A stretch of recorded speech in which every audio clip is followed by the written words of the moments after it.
होळी रे होळी पूर्णाची पोळी, साहेबाच्या डोक्यात बंदुकाची गोळी. हे तर सगळ्यांनाच माहिती आहे. आता होळी जवळच आलेली आहे, लवकरच होळीचाच सण आलेला आहे.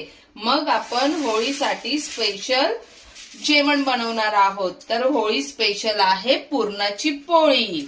आजच्या या खास होळी स्पेशल थाळी आहे सगळ्यांच्या मनाला भुरळ घालणारी गरमागरम पुरणपोळी, तिच्यावर तुपाची घमघमाट, आहा, सोबत आहे झणझणीत चवदार कटाची आमटी, जी पुरणपोळीला परफेक्ट साथ देते. आणि हो, कुरकुरीत तोंडात विरघळणारी भजी तर या थाळीची शानच वाढवतात.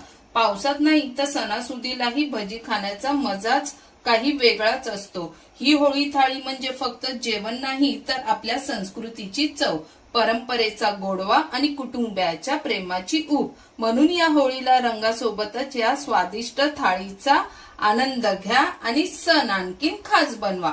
होळीच्या हार्दिक हार्दिक शुभेच्छा. मग मंडळी, तुमच्यासाठी मी बनवलेली आहे खास होळी स्पेशल थाली. इथे तुम्ही बघू शकता पुरणपोळी, कटाची आमटी, भात, गुळवणी, भजी, मिरची भजी आणि कुरवड्या तर असतातच. मग आहे की नाही स्पेशल स्पेशल? मग तुम्ही पण बनवा की. सारा किचन रेसिपीला सबस्क्राईब नसेल केलं तर पटकन सबस्क्राईब करा. व्हिडिओ आवडल्यास लाईक, शेअर, कमेंट्स करा. आणि हा मंडळी, व्हिडिओ नक्की पूर्ण बघा, कारण की पूर्ण मी रेसिपी सांगितलेली आहे. पुरणपोळी, कटाची आमटी, भजी, सगळी रेसिपी मी तुम्हाला सांगितलेली आहे ह्या व्हिडिओमध्ये. चला तर मग रेसिपी बघूया आणि बनवूया आणि ह्याचा आस्वाद घेऊया. मग आज आपण 1 तासात सगळं जेवण बनवणार आहे तुमच्यासाठी खास. हे बघा, आता इथे मी डाळ घेतलेली आहे. ही डाळ आहे चण्याची. तर चण्याची डाळ आपल्याला छान धुवून घ्यायची आहे. आता इथे मी पाव किलो पेक्षा जास्त डाळ घेतलेली आहे. आता हिला मी साफ करून घेतलेली आहे स्वच्छ. आता हिला मी 2-3 पाण्याने स्वच्छ धुवून घेणार आहे. इथे मी 4 ते 5 ग्लास पाणी गरम करण्यासाठी ठेवलेलं आहे आणि पाणी छान असं उकळलेलं आहे. आता आपल्याला गॅस लो करायचा आहे आणि ही स्वच्छ धुवून घेतलेली डाळ आपल्याला ह्याच्यात टाकायची. मंडळी, आपण पाणी चांगलं उकळूनच घ्यायचं आहे गरम. आता हे पारंपरिक रित्या मी बनवत आहे, नाहीतर कुकरमध्ये पण तुम्ही शिजवू शकता, पण मी टोपामध्ये शिजून घेणार आहे, माझी आई जशी बनवायची तशी. आता मी गॅस थोडा फास्ट करणार आहे आणि डाळीला चांगलं शिजून देणार आहे. ह्याच्यामध्ये आपल्याला 1 पळी तेल टाकायचं आहे आणि छान अशी डाळ शिजायला ठेवायची आहे आणि हे सगळं एकजीव करून घ्यायचं आहे. हे बघा, पारंपरिक पद्धतीने आपण पुरणपोळ्या आणि होळीचा नैवेद्य बनवत आहोत. हे बघा, आता हिला मी 15 ते 20 मिनिटं बारीक गॅसवर डाळ शिजायला ठेवणार आहे. तोपर्यंत मी पीठ मळून घेणार आहे. इथे मी गव्हाचं पीठ घेतलेलं आहे. हे पीठ लोकवन गव्हाचं आहे, तर त्याच्या पण छान पोळ्या होतात. तर चपात्या पण खूप मऊलूस होतात. गव्हाच्या पिठाच्याच मी पोळ्या बनवणार आहे. मी मैद्याचा वापर करणार नाहीये. तुम्हाला जर करायचं असेल तर तुम्ही अर्ध गव्हाचं पीठ आणि अर्ध मैदा असं पीठ मळू शकता. आता इथे मी पाव किलो डाळ आहे, थोडीशी जास्त, म्हणून पाव किलो पेक्षा जास्त पीठ घेतलेलं आहे. आता पिठामध्ये मी चवीनुसार मीठ टाकणार आहे. हे बघा, अर्धा चमचा मीठ घेतलेला आहे, ते मी ह्याच्यात टाकणार आहे. आणि मी हळद वगैरे टाकत नाही. आता माझ्या आईने जसं मला शिकवलं आहे तसंच मी पोळ्या बनवणार आहे. आणि तुम्हाला तर माहितीच आहे, आपल्याकडे सगळं जेवण आलं तरी चालेल, पण हे पहिला प्रश्न विचारतात, बाई तुला पुरणपोळ्या येतात का? तर मला पण आधी येत नव्हत्या, तर मीही आता शिकलेली आहे आणि तुमच्या सोबत ही रेसिपी शेअर करत आहे. तर तुम्ही पण ह्या पुरणपोळ्या बनवा. चॅनलला सबस्क्राईब नसेल केलं तर पटकन जा आणि चॅनलला सबस्क्राईब करा. चला आता आपण पीठ मळून घेऊया. आता मीठ चांगलं मिक्स करून घ्यायचं आहे. आता हळूहळू पाणी टाकत आपल्याला हे छान असं पीठ मळून घ्यायचं आहे. छान असं पीठ मळून घ्यायचं आपल्याला, जास्त अशी ताकद लावून. हे बघा, मस्त असं पीठ मळून घ्यायचंय. आणि मंडळी, पीठ ना आधी चांगलं चाळून घ्यायचं, म्हणजे पोळ्या पण कशा आपल्या लुसलुशीत होतील मऊ लुसलुसीत एकदम छान अशा. हे बघा इथे आपलं पिठाचा गोळा आता तयार झालेला आहे छान, तुम्ही बघू शकता. हे बघा आता ह्याला मी काय तेल वगैरे लावलेलं नाहीये. आता हे मी मुरण्यासाठी 1 ते 2 तास छान असं ठेवून देणार आहे. हे बघा छान असं आपलं पीठ मळून झालेलं आहे. आता आपले 15 ते 20 मिनिटं झालेले आहे आणि छान अशी डाळ पण आपली शिजलेली आहे. मी तुम्हाला दाखवते. हे बघा छान अशी डाळ आपली शिजलेली आहे. आता आपण ह्याचं कट काढून घ्यायचं आहे. ह्याचं पाणी सगळं काढून घ्यायचं आहे. कट सगळं काढून घ्यायचं आहे. आपल्याला ह्याची कटाची आमटी बनवायची आहे. हे बघा सगळं पाणी काढून घ्यायचंय डाळीतलं. आता ही थोडीशी डाळ मी आमटीसाठी ठेवणार आहे. डाळीचा टोप गॅसवर ठेवलेला आहे. आपल्याला आता ह्याच्यामध्ये गूळ टाकून घ्यायचंय. आता पाव किलो पेक्षा थोडी जास्त डाळ होती, तर पाव किलो पेक्षा जास्त गूळ मी इथे घेतलेला आहे. तर तो आपण ह्याच्यात टाकणार आहोत. गुळाला पण पाणी सुटलेलं आहे आणि डाळीत पण थोडं पाणी राहिलेलंच होतं. तर हे बघा हे सगळं आपल्याला सुकं करून घ्यायचं आहे. मग छान असं पुरण तयार होईल आपलं. हे बघा पाणी चांगलं सुकून घ्यायचं आहे. 5 मिनिटं तरी हलवत राहायचं आहे. तुम्ही बघू शकता आपलं सगळं पाणी आटलेलं आहे आणि आपली डाळ आणि गूळ चांगलं एकजीव करून घेतलेलं पण आहे आणि सुकलेलं आहे. बघा आता सारण आपलं चांगलं तयार होणार आहे. आता ह्याच्यामध्ये आपल्याला सुंठ पावडर, वेलची पूड आणि इलायची पूड आपल्याला टाकायची आहे. आता वेलची पूड मी अर्धा चमचा घेतलेला आहे. पाव चमचा सुंठ पावडर आणि चिमूटभर जायफळ पूड घेतलेली आहे. ती सगळी टाकायची आहे आणि चांगलं परत हे एकजीव करून घ्यायचं आहे. आता आपलं मिश्रण छान तयार झालेलं आहे पुरणाचं. आता आपल्याला ह्याला थंड होण्यासाठी बाजूला ठेवायचं आहे. आता आपण आमटीची तयारी करणार आहोत. इथे मी सुकं खोबरं घेतलेलं आहे. अर्ध घेतलं होतं म्हणजे 1 वाटीतलं अर्ध. तर आता हे छान असं आपल्याला भाजून घ्यायचं आहे. खोबरं पण आपलं छान भाजून झालेलं आहे. आता आपल्याला 1 कांदा घेतलाय, अर्धा इंच आलं घेतलेलं आहे, 15 ते 20 लसणाच्या पाकळ्या आहेत. हे पण आपल्याला छान भाजून घ्यायचं आहे. कांदा टाकूया आता. कांदा पण छान असा लाल भाजून घ्यायचा आपल्याला. थोडंसं आपण तेल टाकूया.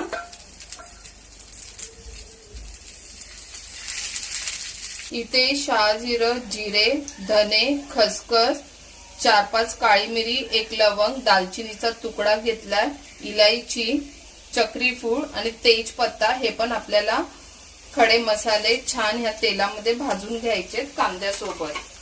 मस्त आमटी होते. तुम्ही एकदा करून बघा अशी आमटी. आहा कटाची आमटी आणि पुरणपोळी आणि भात, आहा मस्तच एकदम तोंडाला पाणी सुटलं. आता हे छान आपल्याला भाजून घ्यायचे एकत्र. आता याच्यामध्येच मी हे आलं आणि लसूण पण भाजून घेणार आहे हलकं आणि मिक्सरला वाटून घ्यायचं आहे. सगळं भाजून झालं की खोबरं कांद्याचा मसाला आपण सगळा वाटून घेऊया. आता एक भांड ठेवले गॅसवर. त्याच्यामध्ये मी 3 ते 4 पळी तेल टाकलेलं आहे. आता कटाची आमटी आपल्याला बनवायची आहे. आता इथे जिरं मोहरी मी फोडणीला घेणार आहे. बघा मस्त तडतडलंय. आता ह्याच्यामध्ये आपण लसूण आणि कढीपत्ता पण टाकायचा आहे.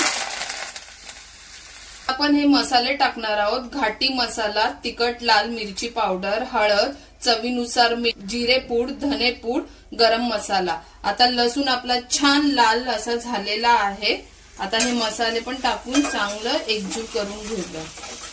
खोबरं आणि कांद्याचं वाटण आपण ह्याच्यामध्ये टाकायचं आहे आणि सगळं मिश्रण एकजीव करून घ्यायचं आहे. आहा काय खमंग सुटलाय ना, मस्त. तुम्ही पण मंडळी अशी कटाची आमटी बनवून बघा. आहा तोंडाला पाणी सुटेल आणि सारखी सारखी अशाच पद्धतीने आमटी तुम्ही बनवाल. आता याला 1 ते 2 मिनिटं ठेवूया. आता आपण बघूया. हा मस्त तरी सुटलेली आहे. मसाला पण छान भाजून झालेला आहे. हा खमंग सुटला एकदम घरभर. आता हे कट काढलेलं आपण ह्याच्यामध्ये टाकून देऊया. आता तुम्हाला जेवढं पातळ पाहिजे तेवढं, आता मी बघितलं थोडीशी डाळ पण ठेवली होती, ती पण आता ह्याच्यामध्ये टाकायची. मस्त आमटी होते कटाची. तुम्ही पण ह्या पद्धतीने बनवा या होळीला. 1 वाटी चण्याची डाळ भिजवलेली, ह्याचे मी मस्त भजे बनवणार आहे. आता माझी आई पण अशा पद्धतीनेच बनवायची चण्याच्या डाळीचे. तर ह्याला मी आता वाटून घेणार आहे. 1 कप डाळ घेतलेली, 3 ते 4 तास मी भिजवली आहे. आता ह्याला वाटून घ्यायची आहे आबडधोबड अशी, एकदम बारीक पण नाही करायची आहे. आता पाण्याचा वापर न करता मी डाळ वाटून घेतलेली आहे. आणि इथे आमटीला पण छान असा कड आलेला आहे. 1-2 मिनिटच फक्त कडून द्यायची, मग नंतर गॅस बंद करायचा आहे. वाटणाला लागणारं साहित्य बघूया. हिरव्या मिरच्या घेतल्यात 5 ते 7, आलं घेतलंय, लसूण, थोडीशी चिंच, जिरे, धने आणि कोथिंबीर. हे आपल्याला डाळीचे भजीसाठी लागणारं साहित्य आहे. आता ह्याला पण असंच बिना पाण्याचंच वाटून घ्यायचं आहे. हे मिरचीचं वाटण पण तयार झालेलं आहे. आता ह्याच्यामध्ये चवीनुसार मीठ टाकायचं आहे 1 चमचा, थोडीशी हळद आणि हे वाटलेलं वाटण छान असं मिक्स करून घ्यायचंय. इथे थोडीशी कोथिंबीर पण कापलेली आहे, ती पण ह्याच्यामध्ये टाकायची आहे. आणि छान असं मिक्स करून आपल्याला भजे काढून घ्यायचे आहेत. आता इथे कढईमध्ये मी तेल पण ठेवलेलं आहे गरम होण्यासाठी. छोटे छोटे आपण भजी काढणार आहोत. असे भजी बनवून बघा चण्याच्या डाळीचे, खूप छान होतात. आणि छोटे छोटेच टाकायचे आहेत आपल्याला. आता एक साइडून पलटी करून घेऊया आणि दोन्ही बाजूंकडून छान असे भजे तळून घेऊया. हे बघा, काय खमंग सुटलाय मस्त. आणि ना लहान लहान टाकले ना की कुरकुरीत होतात ते भजे. तुम्ही करून बघा. आता माझी आई तर पाडवा असू दे, होळी, कुठल्याही सणाला हे भजे, पुरणपोळी, कटाची आमटी मस्त असा बेत असायचा. आता तर काय सगळं आठवणीच आहेत. आता हे मी सगळं आईकडूनच शिकलेली आहे, बघून बघूनच. भजी पण छान असे तळून झालेले आहेत आपले. हे बघा मस्त फ्राय झालेले आहेत, कुरकुरीत असे. आता याला मी काढून घेणार आहे. पाटा वरवंटा तर नाहीये माझ्याकडे, ही पुरण जाळी आहे. ह्याच्यामध्ये मी पुरण वाटून घेणार आहे. खाली एक भांड ठेवलेलं आहे. आता पुरण आपलं छान थंड झालेलं आहे, तर आता आपण हे वाटून घेऊया. आता इथे मी ग्लास घेतलाय आणि ग्लासच्या साह्याने असं छानसं पुरण वाटून घ्यायचं. सगळं पुरण छान वाटून झालेलं आहे आपलं. आता हे गव्हाचं पीठ घेतले, हे बघा छान असं नरम झालेलं आहे, छान ते भिजलेलं आहे 1 ते 1.5 तास छान असं. आता ह्याच्यावरती मी थोडंसं तेल टाकणार आहे. हे बघा, आणि चांगलं त्याला मळून घेणार आहे. परत असं छान मळून घ्यायचंय पीठ आपल्याला, म्हणजे पोळ्या छान मऊ लुसलुसीत होतील आपल्या. पिठाचा गोळा घेऊया, छान असा मळून घ्यायचा आहे चांगला. आणि मग आपल्याला जेवढा गोळा तेवढाच पुरण छान असं दाबून दाबून भरायचं आहे. आता खूप मोठा गोळा आहे, तर एवढा असा गोळा घेऊन थोडंसं सुकं पीठ लावायचंय आणि आपल्याला वाटी तयार करायची आहे. आता वाटी आपली तयार झालेली आहे. इथे मी हा एक पुरणाचा गोळा घेतलेला आहे. आता जर पीठ जास्त आहे तर पुरण आपण अजून दाबून टाकूया याच्यामध्ये आणि फिरून घेऊया छान असं. हे बघा मस्त असं पुरण दाबून दाबून भरून घ्यायचं आणि हे बंद करून घ्यायचं. आणि उरलेलं पीठ जास्त वाटत असेल तर काढून घ्यायचं आणि चांगलं असं बंद करायचंय. नाहीतर पुरणपोळी फुटते मध्येच. एक्स्ट्रा पीठ राहिलेलं काढूया आपण आणि छान असा गोळा हे करून घेऊया. आता अलगद अलगद आपल्याला हे पोळी लाटून घ्यायची आहे हलक्या हलक्या हाताने. तवा गरम झालेला आहे. आता याच्यावर थोडस तूप लावून घेऊया आपण आणि त्याच्यावर ही लाटलेली पुरणपोळी अलगद हाताने टाकूया. पुरणपोळी पलटी करूया. आता तूप लावून घेऊया एक बाजूने आणि दुसऱ्या बाजूला पण तूप लावून घेऊया. हे बघा, छान अशी पुरणपोळी टम्म आपली फुगलेली आहे.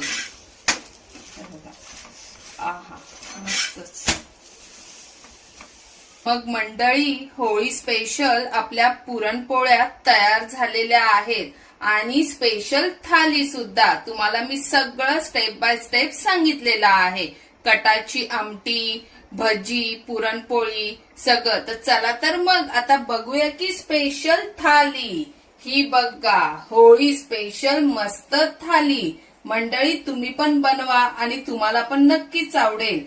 सारा किचन रेसिपीला सबस्क्राईब करा, लाईक शेअर कमेंट्स करा. घरचे खा, मस्त रहा आणि होळीच्या तुम्हा सर्वांना हार्दिक हार्दिक शुभेच्छा. भेटूया लवकरच अशा छान छान रेसिपी मध्ये. Bye bye.